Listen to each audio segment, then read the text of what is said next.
Truth is the most convincing story that maps onto reality, and that's why the central narrative is falling apart. Right now in the United States, people should not be walking around with masks. We must see the central narrative for the fiction that it is. We are Americans. While elections are sometimes messy, this was a secure election. The founders began the fight for human liberty and self-governance, and it's up to us to finish the job.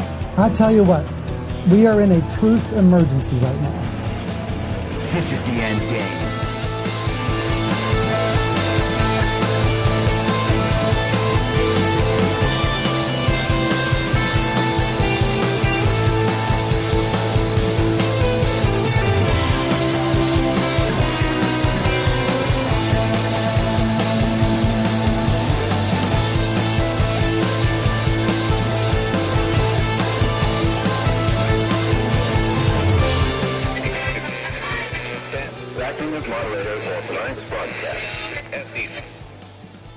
It's Wednesday, January 18th, 2023, the 728th day of dystopia. I'm your moderator, Chris Paul. Let's be reasonable. A warm welcome and hello to all of you listening to the podcast on the day of its release. The only way to do that is by becoming a paid subscriber at imyourmoderator.substack.com. You can do so for as little as $50 a year or $5 a month, and in doing so, you will be supporting me, the work I do, and this show as it expands. And if you can't, or you simply don't want to, continue listening to the podcast for free a couple days later on a wide variety of podcast platforms, but not Spotify. And of course, Rumble. All I ask is that you share it with your friends. You can find the links to the podcast, the writing, the social media, and the merch site by visiting linktree.com/I'm your moderator. So this is the week in Davos. The World Economic Forum is doing its very special yearly conference where all of the most elite Nazis in the world, including many children and grandchildren of actual Nazis, not a joke, they get together and plot humanity's destruction. I mean future. The future utopia that we can enter as soon as we give them all of the power and money and control over everything. They will fix the polycrisis for all of us. But the thing is, it's important to remember when you're speaking of the global agenda that it is pure fiction. Nothing about it is real. They make up the problems, they create the problems, then they create supposed solutions that allow them to further consolidate all of the wealth and status and power in the world, collecting it for themselves and their partners, while never actually solving any of the problems. Because if they solved all of these big problems, then they wouldn't be able to talk about how they're going to solve all these big problems, which is what allows them to consolidate wealth and status and power. Now, the silliest crisis that they are continuously focused on is the idea that the sun is attacking the earth and sooner or later will win unless humanity does whatever these people say. And the spokesperson for the last however many years has been a clueless and petulant Swedish teenager named Greta Thunberg. She is the hero of the world, according to the left, except for the fact that she's just in many ways not real. Just in this past week, she has attended 2 different protest events where she was ushered away by police. We are told she was detained. In yesterday's protest, she was supposedly defending some German village against the expansion of a coal mine. What symbolism! And the German police led her away. And this was the second time this week that's happened. It happened on Sunday as well. Greta Thunberg, the angry little teenager who is saving the world from the sun, was doing a big activism, dropping a huge resist in the big potty. Very impressive to all the commie mommies out there. And the powers that be just couldn't deal with such powerful resistance, so they called in the jackboots to remove the famous for nothing climate activist. Now, naturally, all of this was filmed, and it's all supposed to look like it's filmed on a cell phone, all very real. Greta is being denied her right to protest How are we going to save the earth from the sun now? Except it turns out that she also had a big film crew around her. Cameras everywhere. Boom microphones extended over the police as they led her away. There's footage of her laughing and chatting with the police before they led her away. It was all absolutely 100% staged. They carried her out. And if you want to see the video for yourself, you can just search the info stream on Telegram, t.me/I'm your moderator. Just look for Greta in there, or probably the word staged, and you'll find it. The BBC actually had to do reporting on this because obviously the fact that Greta Thunberg is staging and faking her activism, well, that's big news. And so what we need is a fact check to protect Greta. From the BBC's report, they quote a spokesperson for local German police who said, "We would never give ourselves to make such recordings," but probably sounds a little more honest in the original German. Naturally, no one will admit that Greta's activism, like most communist activism, is just staged. It exists for the cameras. But this one was even a little beyond that because she was wearing some sort of shoulder pack, purse, fanny pack hybrid thing around her body with a big Nike logo on it. And you can imagine that Nike had a commercial planned in the future with Greta Thunberg. Oh, Nike, always concerned about environmental justice.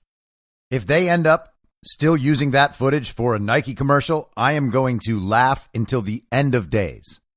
So yesterday, I recorded an episode about my feelings on Donald Trump and the vaccine and why he will not, to date, make a statement, admit in some way that the vaccines aren't very safe, they aren't very effective, they happen to be harming people and killing people.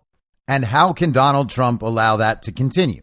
Now, I knew my explanation was not going to make everybody happy, and of course it didn't. Made many people happy, a lot of people liked it, and thank you, I'm glad you liked it.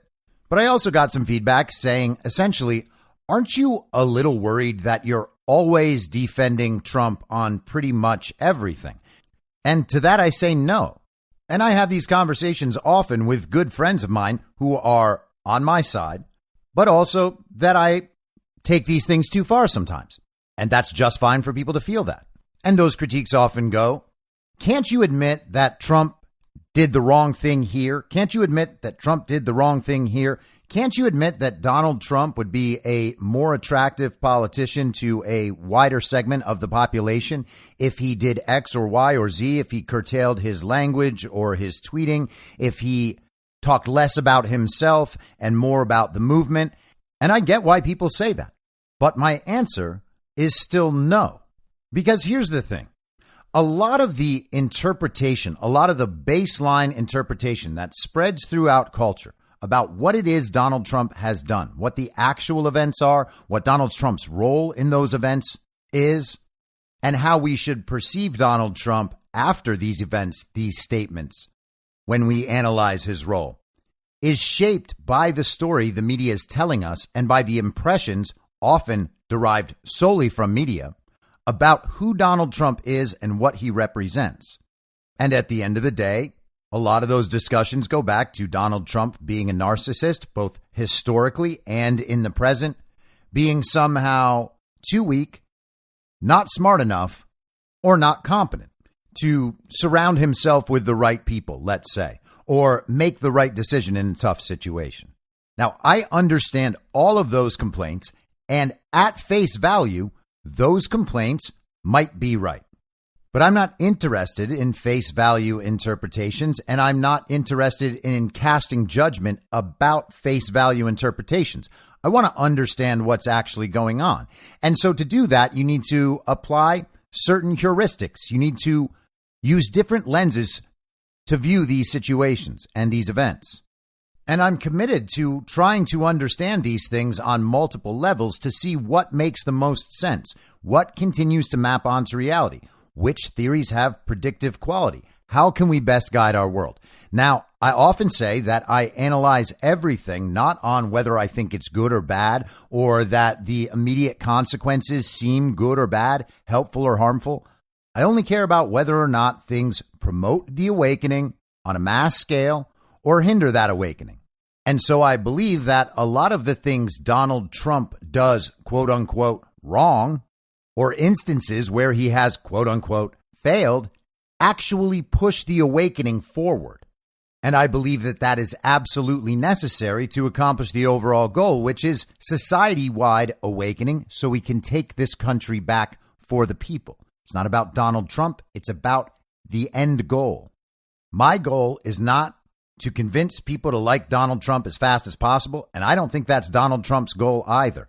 Everyone is going to come around to the position eventually, to the understanding eventually, that Donald Trump has done something almost impossible and has done a damn good job of it. Does that mean he's perfect? No, nobody's perfect. But judging him by each and every discrete event and always siding with the explanations that always rely on Donald Trump is weak, Donald Trump is stupid, Donald Trump is an egomaniac. If you take that interpretation every time, then you don't actually see the big picture. And if that interpretation was correct every time, well, how does the thing keep moving forward? How is Donald Trump still in the catbird seat, not only for the 2024 nomination, but to become president again? And hey, maybe it'll be sooner than you think. How is it that someone can be so bad all the time and so incompetent and unworthy on so many levels and still be highly successful at maybe the hardest thing imaginable? Winning the presidency over every powerful institution in the world, conquering multiple of America's most powerful, most infamous, most corrupt political families in the process, under constant attack by the media, and with a soft coup enacted just below the surface from before he was even elected. And what happens when he is publicly recognized as president again? Is that a win? Does that justify all of the things along the way? My argument is that it does. So that's what informs my understanding of Donald Trump, but it's not what explains why I am happy to defend him at all times. I'm happy to defend him at all times because we're at war. And Donald Trump doesn't have to be the mastermind of that whole thing. We can still know that something else is going on in the background, and Donald Trump, at minimum, is the face of that thing. He is telling us what must be done. This is what to focus on, as a leader does. And it turns out that despite the constant negative press, covfefe. How is it that all the bluster and all the insults, all the mean tweets, all the publicly perceived failures and mistakes, whether it's on personnel or failing to stay in office after the stolen election, or whatever other failures and mistakes you might imagine that you might come up with on your list of Donald Trump's worst moments. How does he always come through those things okay at the end? Well, a lot of the time it's because whatever he's accused of, whatever personal failing or political failing is being talked about, it's usually not true at all. He got blamed for midterm losses in 2022 in stolen elections. Well, the elections are stolen, so it can't be Donald Trump's fault that Republicans didn't win. Doesn't even make sense. Donald Trump's record for his endorsements was great. The Republican establishment undermined candidates around the country. That cannot be a Donald Trump failure. People went after him for years for everything surrounding Russiagate, and it turns out that entire thing was a hoax. So how can Donald Trump be blamed for his reactions to that hoax? People said that he was obstructing justice. He wasn't participating. He was trying to cover up his role in seeking foreign interference in our elections. All the people around him were criminals. All his lawyers were criminals. Everybody was a criminal because they were associated with Donald Trump. And years later, how does that look? Donald Trump was accused of rape by multiple women falsely. They had Stormy Daniels out on TV 24 hours a day and her lawyer, Michael Avenatti, for months. Now Stormy Daniels owes Donald Trump $500,000 and Michael Avenatti is in prison. But people still think that Donald Trump is unfaithful to his wife and a terrible person and a pervert and what? But he sits there and takes these attacks, and occasionally he swings back as any normal person would do. And when this happens 5 times, 10 times, 20 times, 100 times, 1,000 times, when it happens every single day for 7.5 years, it might be time to say, well, all of this stuff is false. Maybe Donald Trump's not who they say he is. Maybe my perception of Donald Trump is being skewed by this constant information operation, this psychological operation to damage Donald Trump in the eyes of the American public. Maybe that's it. Otherwise, what is to be said? You don't like the sound of his voice? Well, okay. You don't like his mean tweets? Well, okay. If you want to prioritize your feelings above the outcome of this war, you have every right to do that. But I'm not going to do that, so I don't care about how Donald Trump makes me feel. I care about whether or not this process continues successfully, and it sure seems to be. What matters is winning the war. Whether or not Donald Trump is at the top of the food chain in terms of directing this operation, he is a part of it, and he is the public-facing leader of it. Trump, the people around him, potentially the people above him, know infinitely more about all of this than we can possibly access. So at some point, it actually does make sense to trust them that they know what they're doing, because the alternative is giving the country away. And in terms of understanding him and his behavior, the alternative is the mainstream media, the people that we know are lying on purpose to support the regime. So why would we give them an inch? We've convinced ourselves these days that the best place to be is in this cushy middle where everybody can unify. We need to reunify with all of these people on the other side. That's what's going to make all of this go away, and America will just be perfect after that. Except that's not going to make it go away, and that's not what's going to make America great again. It should not be our priority to unify with the people that have supported the regime, especially not in the last few years, through COVID, through a stolen election, through a false flag insurrection, akin to the Reichstag fire. We can actually plant our flag and simply wait for them. Yes, they are fellow citizens. Some of them are friends. Some of them are family members. There are neighbors. And we would love to have them back in the fold. But that doesn't mean we walk back in their direction and wait for them there. We continue walking forward and wait for them to catch up and hope that they do. I hope that they all do. And for the record, people who took the vaccine, I hope they figure it out as fast as possible. There are doctors out there working on detox protocols. There are people out there who believe things can be done about the problems being caused by these vaccines to prevent long-term erosion of the immune system and whatever harms the vaccines might cause. If you took it, start researching that, okay? I'm sorry that you felt like you got forced into doing something and it was a bad decision. We all make bad decisions. I've made plenty of them, which is why I've tried to refocus my life on making fewer of them by examining my past and what characteristics of mine led me to those wrong decisions. But to bring it back to Trump, I don't actually care about unifying with those people. Everybody always says, yeah, but you need those people to win. Well, okay, if that's true, that's still not true for another 21 months. And a lot is going to change during that time. I'm actually not worried about people coming back into the fold because as people realize what's happened and who was responsible for it, they're going to come toward Donald Trump, which is what we've seen throughout Donald Trump's entire period in public life. He had, we're told, 63 million votes in 2016, and he had, we're told, 75 million votes in 2020. So he increased his voter base by 20% while in office, something that is absolutely unheard of in our history.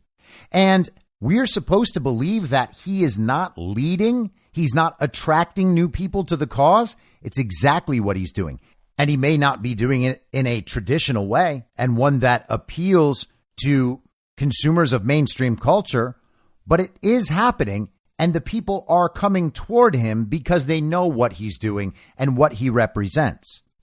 And if you want to pretend that Donald Trump is weak and stupid and narcissistic and irrelevant and incompetent, Why is it that still, after 7.5 years, multiple coup attempts, multiple impeachments, stolen elections, false scandals, all of that, why is the regime still so scared of him and his supporters? Why are they trying to destroy Donald Trump all the time and demoralize his movement? It's because it's not a threat to the regime? Of course not. Donald Trump represents the biggest threat to the regime. Donald Trump also represents the biggest champion of our side in this war. He is our best fighter. He's the apex predator. There is no one in public life even close to being on his level in how he is waging this war. And this war is largely an information war, largely a psychological war. It actually does require manipulating the public understanding, manipulating the public conversation, being able to shift the public conversation where you need it shifted. And Donald Trump knows that, which is why he employs so much of the bombast, because it attracts attention to him, which attracts attention to issues that the media would never mention or cover otherwise. He is an absolute brawler, and that is exactly what we need. And again, my friends who I'm talking about appreciate this stuff about Donald Trump. It's also just frustrating, and they have the same feeling that I used to have throughout most of 2020. Why can't Trump just say the right thing? If he just said this right thing, he could fix this thing for himself. Other people would understand. But the truth is, other people wouldn't understand. If you are addicted to the central narrative, if you are totally keyed into that, they are just going to tell you that whatever Donald Trump says is wrong. When he tones it down and speaks more like a polished professional politician, they say that he has lost energy. When he brings high energy and discusses certain issues in a provocative way, well, then they say he's mean and nasty and a bigot and he's riling up his supporters for violence. They have a response to everything. They tailor their narrative to any given reality.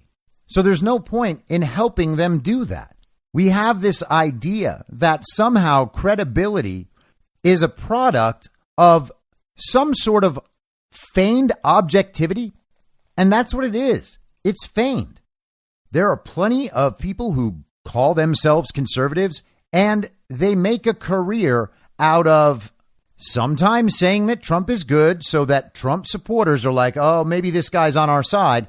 And then the rest of the time talking about how bad Trump is and how he's exactly like what the media has always said he is. And you can look at somebody like Ben Shapiro as the perfect example of that. How does that help? How does that make Ben Shapiro objective? It doesn't. I don't care about perceived objectivity.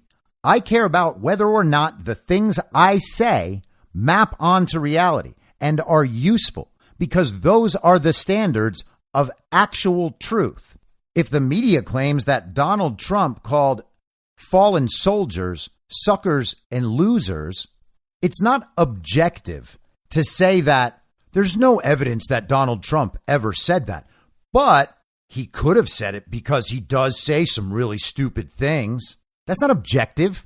All that is saying that, well, you can't totally trust what the media says, while drawing the same moral meaning and conclusions that the media draws. It's not objective to pretend that both sides might be right when one side is clearly lying. The other side at that point, in the search for truth, in the attempts at truth, is automatically the side that should be preferred and perhaps even defended against people who are obviously lying. There is no use in that situation for trying to create a perception of objectivity. So that's why I don't try. It is useless. And those objective positions, those middle of the road positions that are so popular on Twitter and in mainstream media, they can't help you understand the big picture, and they can't help guide your actions because they don't even make sense. They are disconnected from every other thing we know about Donald Trump, for instance, and we know their effect. Their effect is to reaffirm the central narrative on some level. Reaffirming the central narrative is the problem. That's what hinders the awakening. And here's the thing.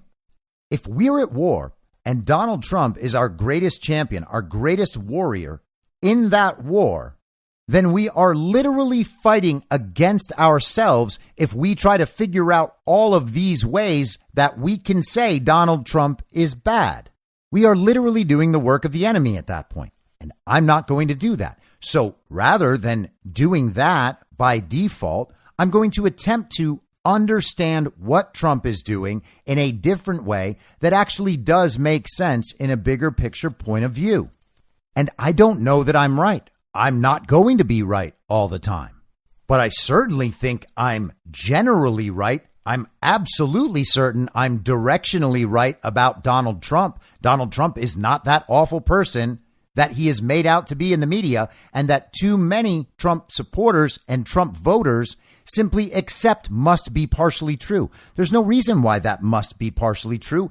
Even if Donald Trump was that person in the past, people do change, they do grow, they do mature, particularly in the new life that Donald Trump has decided to pursue. This new life has not made Donald Trump wealthier. He seems to actually still be pretty happy, and congratulations to him. But does anyone know anyone else who would want to put up with what Donald Trump has put up with for the last 7.5 years? I cannot imagine that. The regime knows he's their greatest threat. We know that Donald Trump is the greatest threat to the regime. And if we know we're at war, then tearing him down because he's not doing things in a way that suits our personal preferences seems to be antithetical to the cause, and perhaps even a bit nihilistic. So let's not lose sight of the bigger picture and the end goal. One person who's not losing sight of the bigger picture and the end goal is Donald Trump. He released a video statement today addressing the Chinese Communist Party. And it's no coincidence that this video was released during the regime's Swiss Coachella. China is buying up our country, while corrupt Democrats and rhino-type politicians in Washington have been spending trillions of dollars on the Green New Deal nonsense, foolish foreign wars, and providing lavish benefits to illegal aliens from all over the planet. China has been spending trillions of dollars to take over the crown jewels of the United States economy, and they are doing that. China is buying up our technology. They're buying up food supplies. They're buying up our farmland. They're buying up our minerals and natural resources. They're buying up our ports and shipping terminals. And with the help of a corrupt influence peddlers like the Biden crime family, China is even trying to buy up the pillars of the U.S. energy industry because, frankly, Biden and the group don't care about real energy. They only care about nonsense energy, energy that doesn't work, and it never will. While some are focused on China's purchases near power plants and military bases, the fact is we should be very concerned about all Chinese communist activity in the United States. As I have long said, economic security is national security. China does not allow American companies to take over their critical infrastructure, and America should not allow China to take over our critical infrastructure. I didn't allow it when I was president, and I won't allow it when we become president again. To protect our country, we need to enact aggressive new restrictions on Chinese ownership of any vital infrastructure in the United States, including energy, technology, telecommunications, farmland, natural resources, medical supplies, and other strategic national assets. We should stop all future Chinese purchases in these essential industries, and we should begin the process of forcing the Chinese to sell any current holdings that put our national security at risk. If we don't do this, the United States will be owned by China, which would make them very happy. When I'm president, I will ensure that America's future remains firmly in American hands, just as I did when I was president before. It'll happen again, and our country will be stronger than ever. Thank you. Now, this is not only going after the CCP-related purchases of American land near critical American assets. It's also going after Joe Biden's role with CEFC, in helping to facilitate the globalist Western Hemisphere version of China's Belt and Road Initiative. And that is what Joe Biden and Hunter Biden were getting paid so much money to do. This is the global plan, and Donald Trump has been specifically acting against that global plan for the last 7.5 years, to the point where that global plan is not only becoming obvious to everyone, its failure is becoming obvious to everyone. So let's check in with Davos and the Davos problem. This is the UN General Secretary today, Antonio Guterres. Politicians need to understand, and sometimes we are faced with this kind of challenges. It is better to take today decisions that will eventually be not popular, but it will be essential to be able to shape the public opinion itself.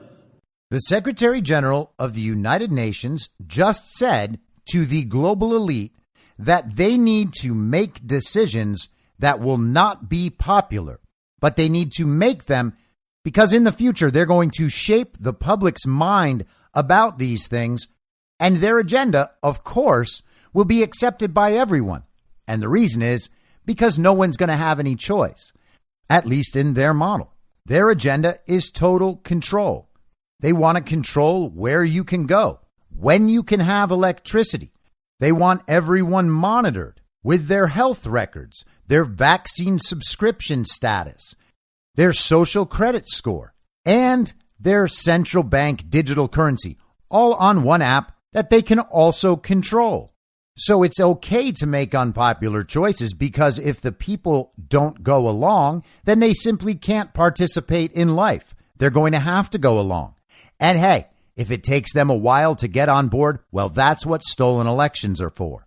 So we talked on Friday about the polycrisis and how they detail all of these problems in the world that they are almost solely responsible for creating, and how these problems, they say, are all interconnected. So you can't fix any of the problems without attacking the whole thing. And they need all the power, all the money, all the control to be able to do that. If you can't implement their solutions to fix the whole thing, well, then you can't fix any of it. And all of these societally disruptive problems are just going to keep happening. So what sort of model do we need for the entire world to be able to address these problems? Well, this article came out today on weforum.org. That is the World Economic Forum's official website. Okay? This article I'm about to read is, in fact, not a conspiracy theory. This is literally the argument they're making right from the source. The headline is, Why It's Time for the Dawn of Stakeholder Geopolitics. Now, we've talked many times about how their economic model, they call it stakeholder capitalism, which means governments and the transnational corporations work hand in hand to facilitate each other's agenda. World governments work to create an environment that allows these partner transnational corporations to benefit. And in order to be one of these partner transnational corporations, then you need to implement their societal and cultural agenda within your company. And you need to reflect that agenda to the world in a way that encourages consumers to reflect that agenda as well. So all the power coalesces among infiltrated governments and these partner transnational corporations. The fusion of government and corporations to implement their totalitarian agenda and turn the people of the world into their subjects. That's fascism, and I'm not overstating it. They say it themselves.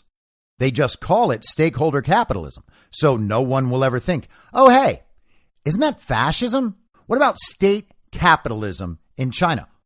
Oh, well, that's just communism.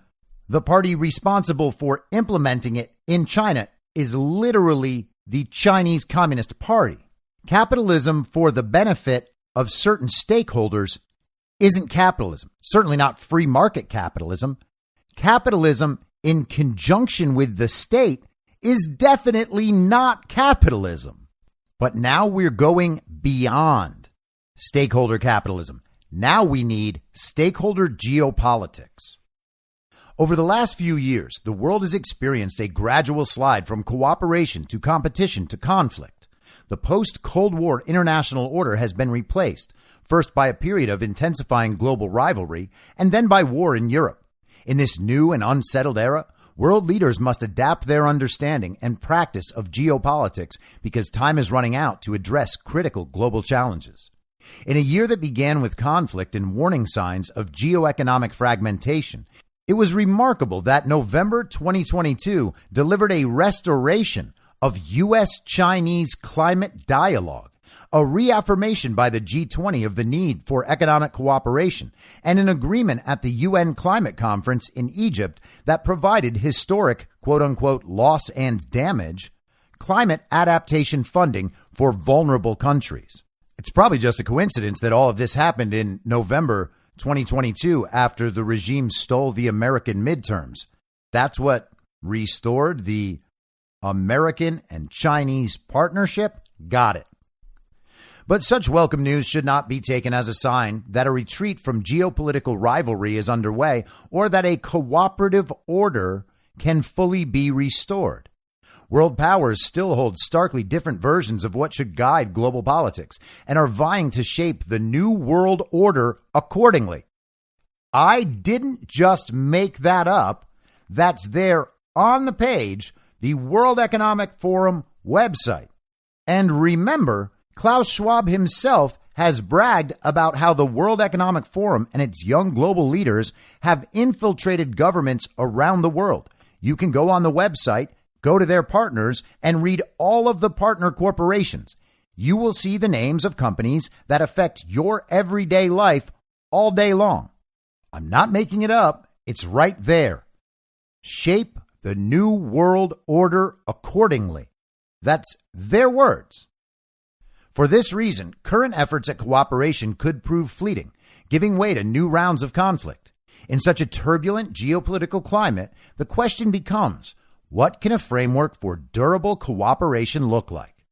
This question has gained even greater urgency against the backdrop of an ongoing pandemic, a potential global recession, heightened nuclear proliferation risks, and a now or never moment for addressing climate change. Well, hey guys, how about never? Okay, let's just roll the dice and see what happens. If we don't make it through 2030 and the sun attacks the world so powerfully that we all just instantly die from our oceans flooding over all our land, including all of their coastal homes everywhere, well then, I guess we were wrong. We should have listened to you Nazis the whole time.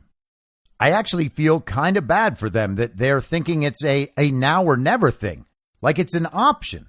People are choosing never? Why won't they listen to us? We're just trying to save the planet from the sun for everyone. And if you don't let us, we are going to destroy your lives. These challenges are cascading and creating what some analysts refer to as a global polycrisis, a situation in which multiple crises compound one another. Well, some analysts didn't say that. You guys literally made that up last week. Because the drivers of these crises are not confined to any one nation. Addressing them requires leaders to come together to forge solutions despite the reality of broader geopolitical disagreement. So you heard Secretary General Antonio Guterres say that they would have to make unpopular choices for the people, expecting the people to just go along. Now they need to make unpopular choices for nations, and the nations must go along as well. Simply put, leaders need to manage geopolitical competition in a way that preserves space to align with diverse parties on shared interests. The alternative, competing to define the era ahead, but failing to untangle the knot of common challenges, will leave countries worse off in the long run. Balancing competition and cooperation is a tall order, but there are lessons from the private sector, particularly regarding its growing embrace of stakeholder capitalism. Over the last decade, as governments were retreating from cooperation, the business community has been moving in the opposite direction, coming together to address common challenges while still competing vigorously in the marketplace. And if you have any awareness of anything that's going on, you can actually see that the corporations are not really competing vigorously in the marketplace. They are essentially taking advantage of the government's globally consolidation of power among a certain small set of companies aligned with their agenda, and then those companies basically just divide the spoils. That's not vigorous competition. It's basically just supplying different brands of the same stuff and the same messaging. Age of distrust. As the unipolar, largely cooperative post-Cold War order recedes in the rearview mirror, world powers are competing to mold the era that will replace it. In the resulting mood of uncertainty, there is a danger that critical issues in need of collective action, from climate change to global economic risks to the COVID-19 pandemic, will go unaddressed. Yet this challenging geopolitical moment has also made it possible to imagine a new way of aligning interests, one that could help restore faith in global collaboration. You see, they need to tackle these problems globally, especially climate change, a problem they made up. Global economic risks, a problem their system has caused, and the COVID-19 pandemic, something that they literally created, then backed with a narrative that had no connection whatsoever to reality. Nonetheless, we need the whole globe aligned in order to address these problems. Not fix them, just address them. For a quarter century after the end of the Cold War, global collaboration was based on mutually agreed upon rules of transnational relations. Countries worked together to advance shared interests, particularly on issues related to the economy, the environment, and technology. To be sure, there were significant episodes of disagreement, but to a large extent, countries looked to maintain stability, security, and prosperity. During this time, the share of the world's population living in extreme poverty declined from over 35% to close to 11%. For the bottom 40% of global population, overall income increased by close to 50%. These results were largely possible thanks to a more integrated global economy. And then the pandemic lockdowns pushed hundreds of millions of people back into poverty, and now we have inflation that is eradicating all of their gains in wealth. So everything was going just great, but despite all their control and their greatness and their competence and how well they're doing, we nonetheless find ourselves in a polycrisis. The birth of the World Trade Organization in 1995 and China's entry to it in 2001 were illustrative of this cooperative economic ethos. Between 1992 and 2017, trade as a proportion of world GDP rose by almost half. And as the World Economic Forum has noted, trade and capital liberalization brought the integration of markets and cross-border expansion of value chains to a new plateau. Okay. The coordinated global response to the 2008 financial crisis, including by central banks and G20 countries, showcased the prevailing instinct for economic cooperation. Oh man, I thought that crisis just destroyed American homeowners while certain people and institutions got really rich, but apparently that's a global crisis. Thank goodness the adults are back in the room and the experts have it all under control.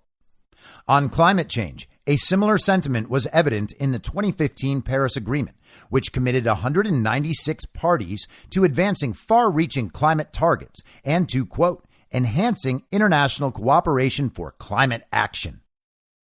Technology added yet another layer to the fabric of global cooperation as the internet connected countries in new ways and enabled new forms of collaboration. In 2015, over 40% of the world was connected to the internet, up from about 15% a decade earlier. But by 2020, The World Economic Forum was warning that an expansion of geopolitics was taking place. What does that even mean? An expansion of geopolitics? Geopolitics already accounts for the whole world. Always buzzwords, always doublespeak. Everything is always being enhanced or expanded or eroded or impacted. As cooperation waned and competition intensified, domains where countries had previously cooperated, including the economy, the environment, and technology, were turning into zero-sum zones of competition. For instance, trade restrictive measures such as tariffs reached historic highs in 2018, not just to protect domestic industries, but also to challenge the very foundation of an integrated global economy. Now, what do you think they're talking about in that paragraph? It sounds like they're talking about Donald Trump's policies and the policies of other sovereign nationalist nations who were moving away from the global order, because that is what's taking place right now, and the World Economic Forum is panicking. Is that possible in a world where Donald Trump is incompetent and out for the good of himself? I would suggest to you it is not. Efforts to combat climate change have suffered from a similar cooperative breakdown. Instead of building on the momentum of the Paris Agreement to accelerate climate action, many countries have sought to exploit newly accessible natural resources. And data technologies have been weaponized as never before, serving not to connect distant and diverse societies, but to sow mistrust between and within them, which is an odd statement coming from the people who suggest that we have shortages of natural resources and who constantly promote censorship. It sounds like the problem is that they just want to control all the resources and control all the communications. They just disguise it as a lack of cooperation or a lack of connectivity. The challenge to cooperative systems, exemplified by the rise of nationalist political forces around the world, was born of a feeling in many societies that globalization and mechanisms of global cooperation were not solving shared problems, but rather deepening inequities. The pandemic strained an already brittle global system. Well, that's one way to describe the problem. The other way to describe the problem is, hey, commies, we don't have any interest in your policies. American citizens are supposed to control what happens in America, not some futuristic Nazi space cult in Davos. As many countries turned inward and prioritized their domestic health needs, shoring up their own medical equipment and vaccine supplies, global follow-through on vaccine pledges fell short. Sad. Failure to mount a cooperative response to the pandemic only sowed additional mistrust in the global multilateral system. Yeah, that's weird. People didn't like it when you lied about a pandemic, acted in a way that made the situation much worse while claiming to be saving lives, and then using all of these failures as the justification to expand global control from centralized global organizations. It's crazy that the citizens of the world didn't realize how great that would be for them. A new kind of geopolitics. At a moment when global rivalry is running hot and support for globalization is cooling, a new period of cooperation in the style of the post-Cold War era is not in the offing. So apparently global rivalry is experiencing climate change, and a new period of cooperation is not in the offing. What a strange admission. It sounds like they're saying the global agenda is failing.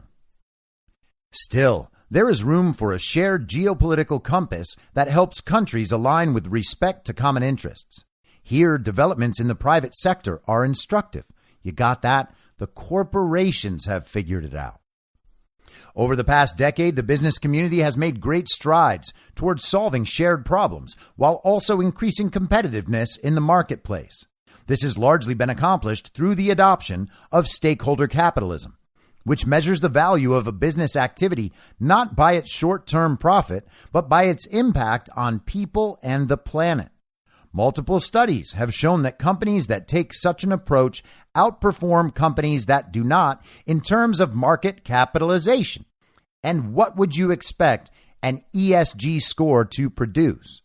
The entire premise is that organizations that go along with the agenda are going to see more investment in their organization. That's the system they've put in place, and they make it sound like this is the result of natural market forces. This is just a better way of doing business. Except it's not a better way of doing business. It's only a way to create monopolistic agenda conformity. And the justification for all of this, of course, is studies have shown. The reason companies that adopt stakeholder capitalism perform well is that they extend the yardstick by which they measure value. Instead of chasing short-term profit, they look to generate sustainable revenue. By focusing on the long term, these companies improve their ability to withstand acute shocks and disruptions. And by taking into account the interests of their customers, employees, and communities, they generate commitment and buy-in from constituencies that are vital for boosting their overall business performance. Perhaps not surprisingly, as stakeholder capitalism has spread over the last decade, trust in business has risen across most industries, according to the Edelman Trust Barometer. And that sounds like an authoritative source, so it must be true. You see that? Everybody trusts corporations more because they are implementing the ideas that everybody wants. And sure, those ideas might seem like unpopular choices at the beginning, but once we have shifted the public mind to accept the new normal, well, then everybody's on board. And if they're not on board, we'll just prevent them from going to restaurants or flying on planes or using social media platforms or being able to maintain relationships with their friends and family after we have sufficiently called them bigots and homophobes and transphobes and Islamophobes and blah, blah, blah, blah, blah. The beatings will continue until morale improves. Practicing stakeholder geopolitics would require looking past short-term power plays and towards steps that advance long-term interests. States would seek to make themselves competitive in the marketplace for influence, ideas, and investment, but also emphasize addressing global challenges. Doing so would increase the odds of making meaningful progress on interconnected global challenges, thereby helping to restore faith in collaborative approaches to geopolitics. In practice, adopting stakeholder geopolitics would mean focusing on three main priorities. The first involves looking at interests through a holistic prism. Companies assess the degree to which they embrace stakeholder capitalism by looking at their performance on a variety of environmental, social, and governance metrics. Look at that. ESG. Similarly, governments could assess their commitment to stakeholder geopolitics by looking at how they factor global threats and opportunities into their strategic decision-making. The plural here is deliberate. And let's read that sentence one more time. Governments could assess their commitment to stakeholder geopolitics by looking at how they factor global threats and opportunities into their strategic decision-making. That sounds a whole lot like governments better sign up for the program or face cascading global threats. And if they do sign up, well, then what they have is global opportunities. Although governments need to address specific challenges such as climate change or a worsening global economy, it is crucial that they do not view these issues as discrete areas of action. States should assess how their strategic actions affect global priorities and calibrate their behavior accordingly. More specifically, states should ensure that their efforts to improve their geopolitical position also advance common aims, such as those delineated in the Sustainable Development Goals. And what he's talking about right there is the UN Sustainable Development Agenda. There are 17 pillars of the UN's Sustainable Development Agenda. No poverty, zero hunger, good health and well-being, quality education, gender equality, clean water and sanitation, affordable and clean energy, decent work and economic growth, industry, innovation, and infrastructure, reduced inequalities, sustainable cities and communities, responsible consumption and production, climate action, life below water, life on land, peace, justice, and strong institutions, and partnerships for the goals. So you have to embrace all that. That is going to usher in the new global utopia. And if you don't embrace it, then you are going to face a series of cascading global threats directed at your country. Because not cooperating is going to be unsustainable, according to the Nazis at the World Economic Forum. States are already factoring global challenges into their strategic planning. For instance, the National Security Strategy released by the Biden administration in October 2022 places climate action front and center on the U.S.'s national security agenda. Chinese 14th five-year plan, released in 2021, similarly made climate action a central policy priority. This is an important start. Practicing stakeholder geopolitics would entail expanding this approach to account for other global priorities, such as ending poverty, protecting global commons, and advancing common frameworks for reducing cyber risks. The second priority of stakeholder geopolitics concerns the stakeholders themselves. Just as stakeholder capitalism entails accounting for a company's impact on employees, customers, and members of the community within which the business operates, stakeholder geopolitics means pursuing policies and positions that serve the interests of a state's citizens, allies, and other stakeholders. But hey, if the citizens don't actually feel they're being served by this agenda, well, sometimes the leaders of these nations will have to make unpopular decisions and then shape the minds of the citizenry in order to accept these unpopular choices. Because ultimately, these choices are made to serve the state's allies and, quote, other stakeholders. Because it's global agenda, even if the citizens don't like it, or you're going to face a cascading series of global threats known as the polycrisis.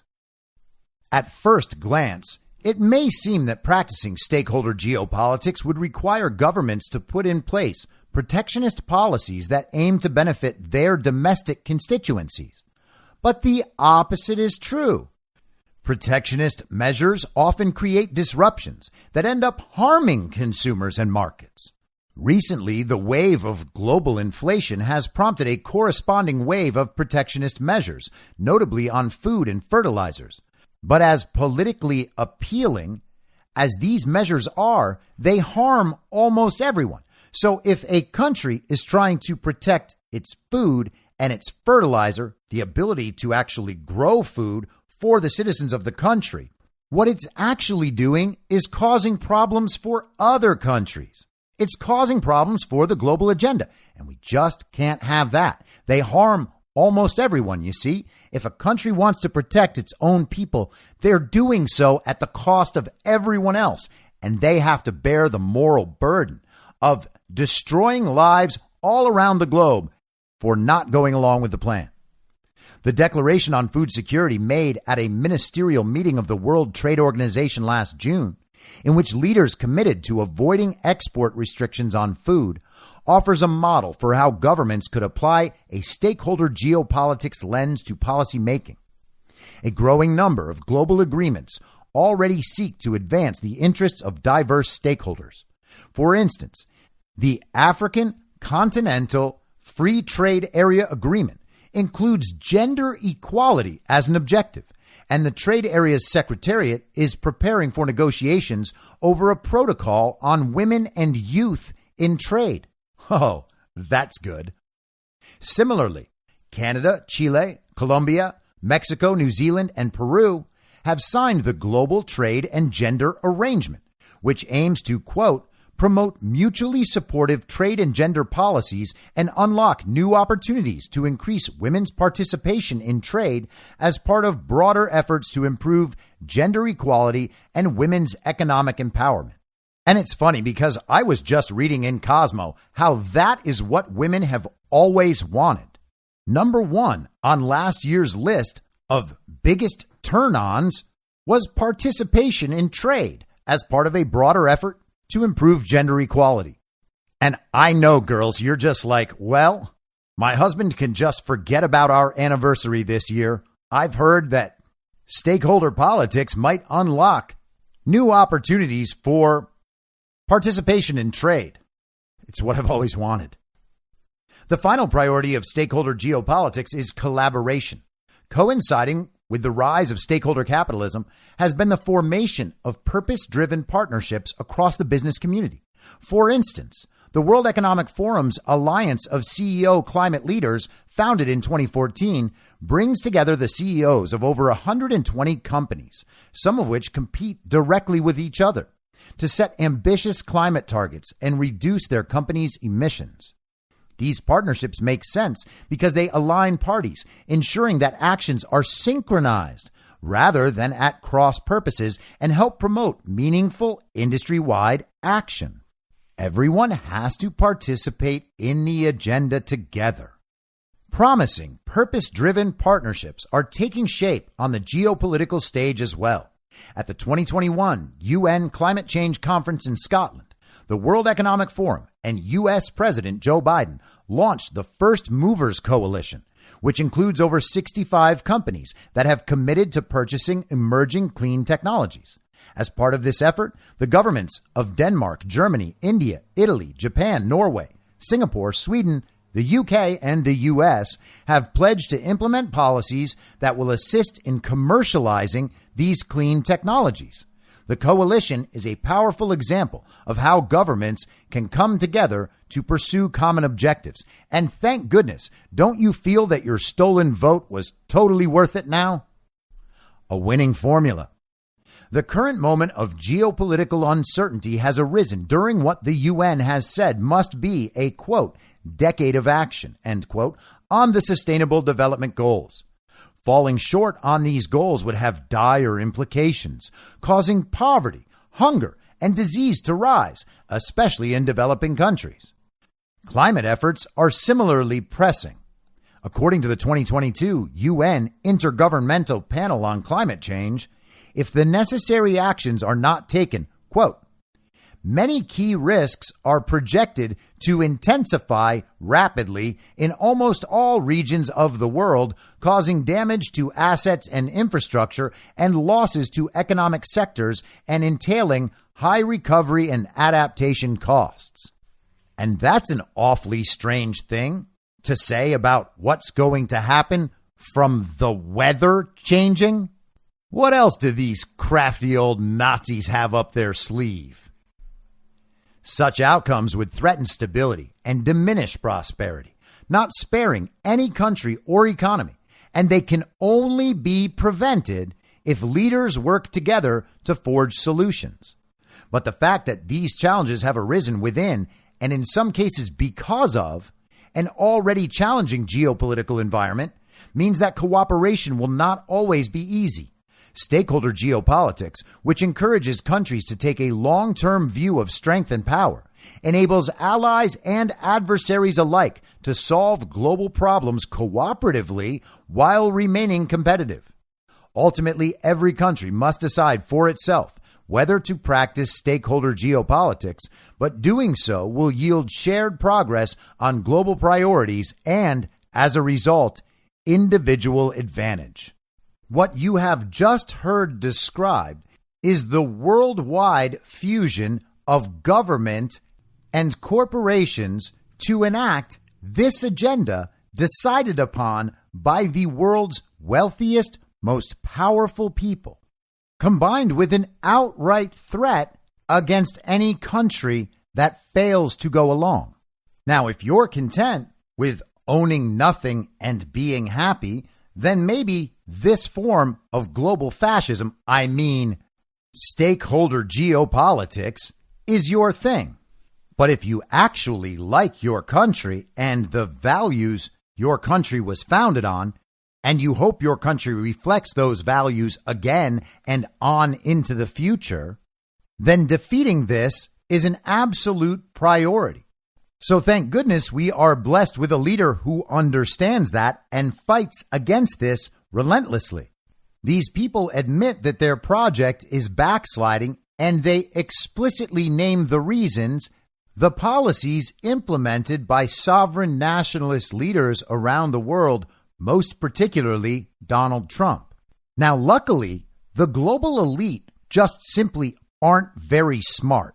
They're primarily a bunch of rich kid ne'er-do-wells who think that they are astounding intellects, who pretend to have unlocked all the solutions to all the world's problems. And it's up to them to usher in their utopian vision of the new world order. Again, their words, not mine. And so I want to share a little highlight reel that shows off some of the most profound utterances of all the people better than us. Let's start with John Kerry telling the Nazi elite how much better than us they are. And when you stop and think about it, it's pretty extraordinary that we, select group of human beings, because of whatever touched us at some point in our lives, are able to sit in a room and come together and actually talk about saving the planet. I mean, it's so almost extraterrestrial to think about, quote, saving the planet. If you said that to most people, they think you're just a crazy tree-hugging, lefty, liberal, do-gooder, whatever, and there's no relationship. But really, that's where we are. Okay, spaceman, I don't know what touched you, but you sound absolutely insane. We select group of humans? Okay, you guys are going to save the planet? Got it. You think I'm being hyperbolic when I talk about these people's self-image?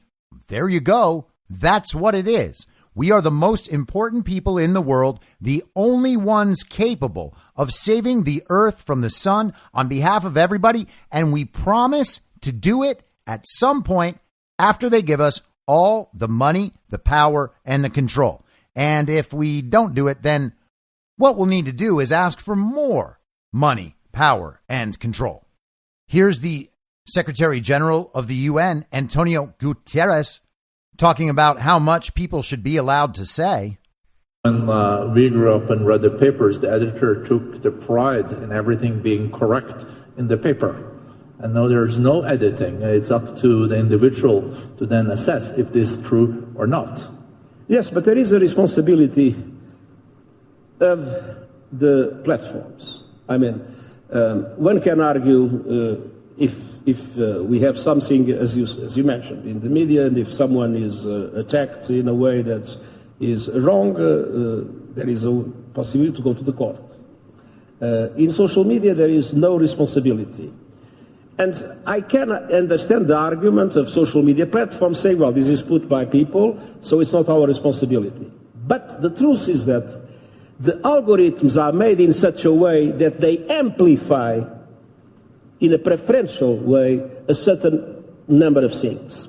And when the algorithm amplifies, then there is, in my opinion, a responsibility, and there should be accountability, including through the legal system in relation to those situations. At least when false information, defamation, all other kinds of things are benefited, are not only just what someone puts, but are benefited by the way the algorithm amplifies that. That creates, in my opinion, a responsibility of the platform.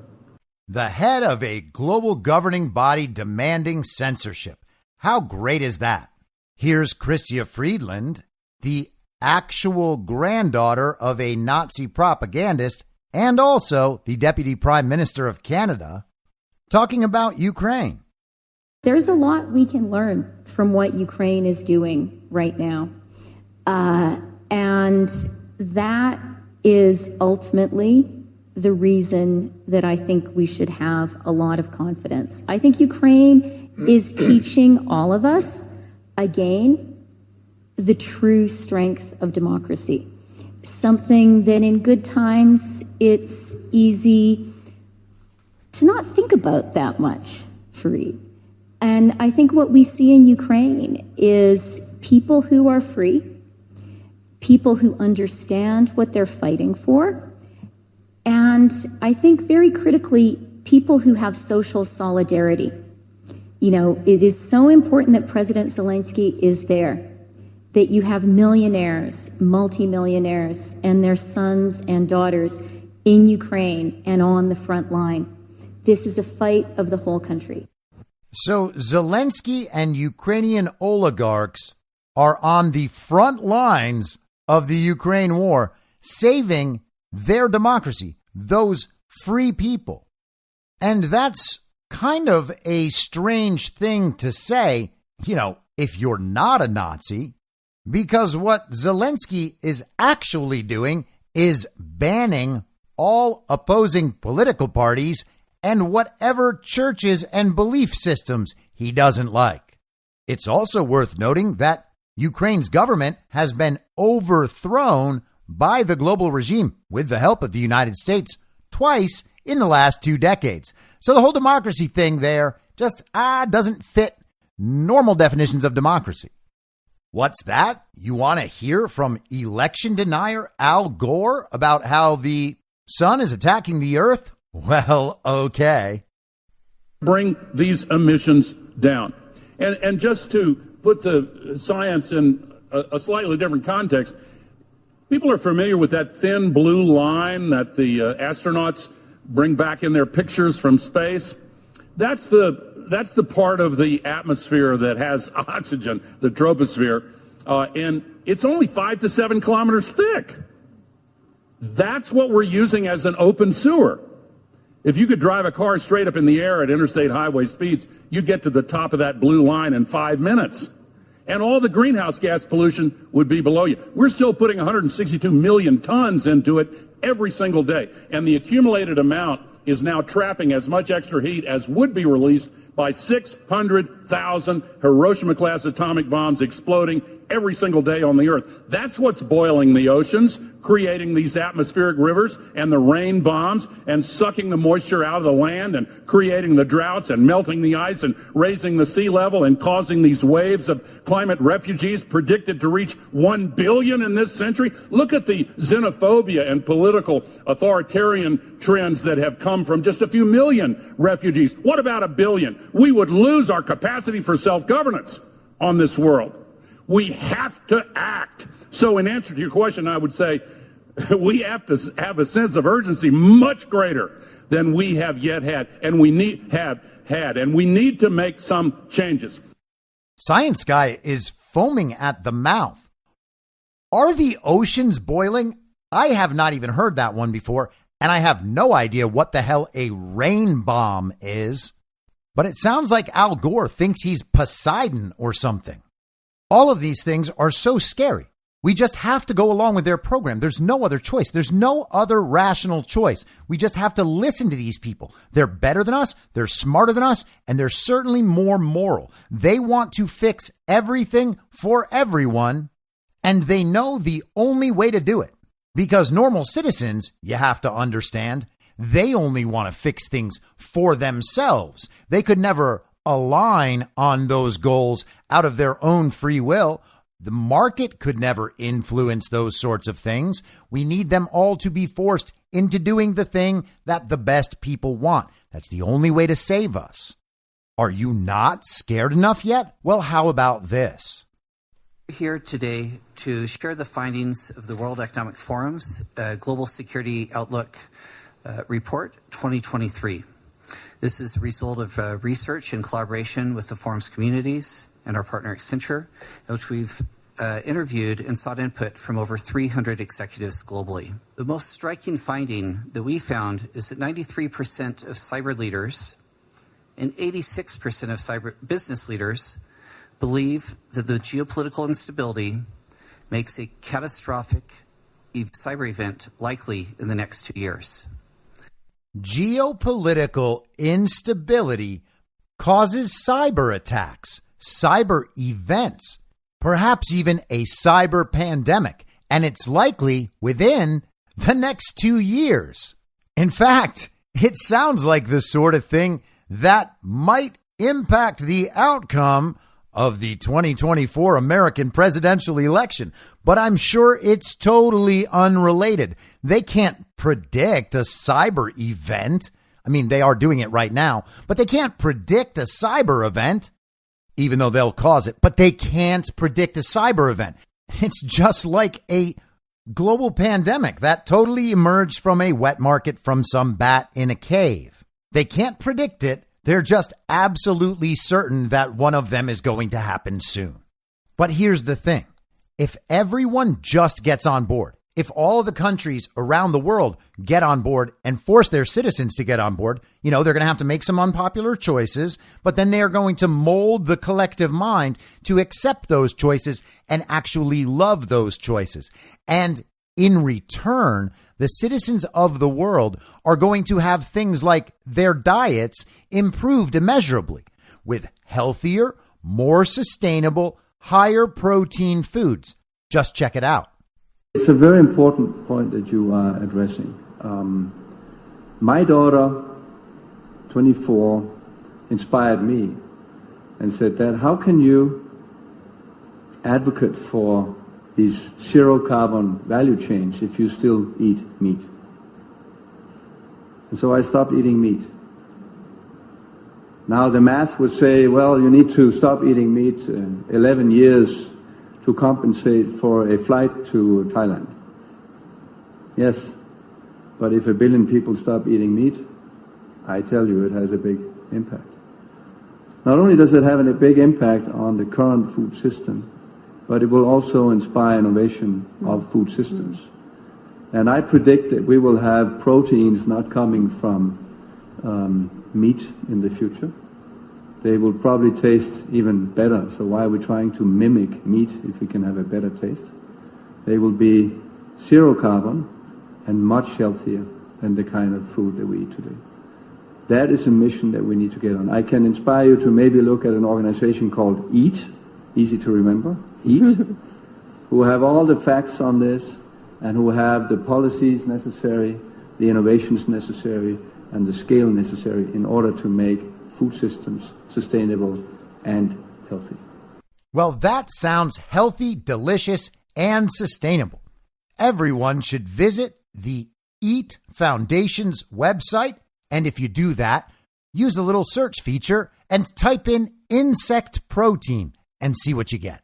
What else will bring you a ceaseless and unbounded sense of joy and happiness in the future emerging utopia while owning nothing? Let's hear from Klaus.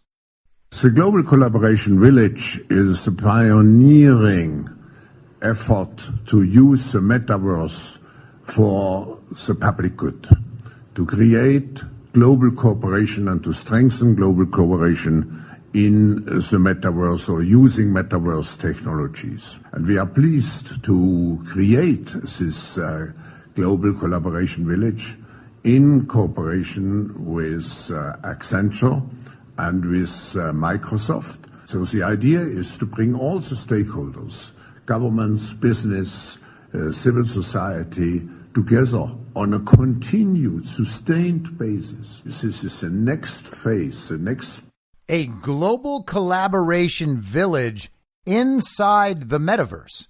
So the global collaboration project isn't working so great in the real world. Maybe we can have it work perfectly all the way inside the matrix. And hopefully we can get everybody to go in there and believe that global collaboration is the way to go. You're not going to own anything. You're going to eat bugs. You're going to have a tiny apartment that, of course, you don't own.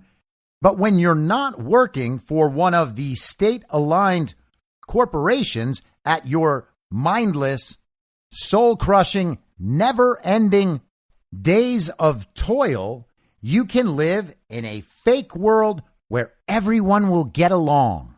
Doesn't it all sound great? Utopia can be ours forever as long as we are willing to allow them to make some unpopular choices. I'll be back tomorrow at the same reasonable time on the same Reasonable Podcast Network. I don't have a network. Masks and lockdowns don't work. They lied to you about a pandemic, and Joe Biden will never be president. In my mind, that's the end game. If you're listening to this episode for free, you can support me and support the show and the work I do by signing up for a paid subscription at imyourmoderator.substack.com. You can do so for as low as $50 a year or $5 a month. Comes out to under $0.25 per episode, and you'll blast right through the paywall for all of the writing. The merch store is www.cancelcouture.com, and you can find everything else by heading to Linktree. Linktree.com/I'mYourModerator. And I'll see you soon out on the range.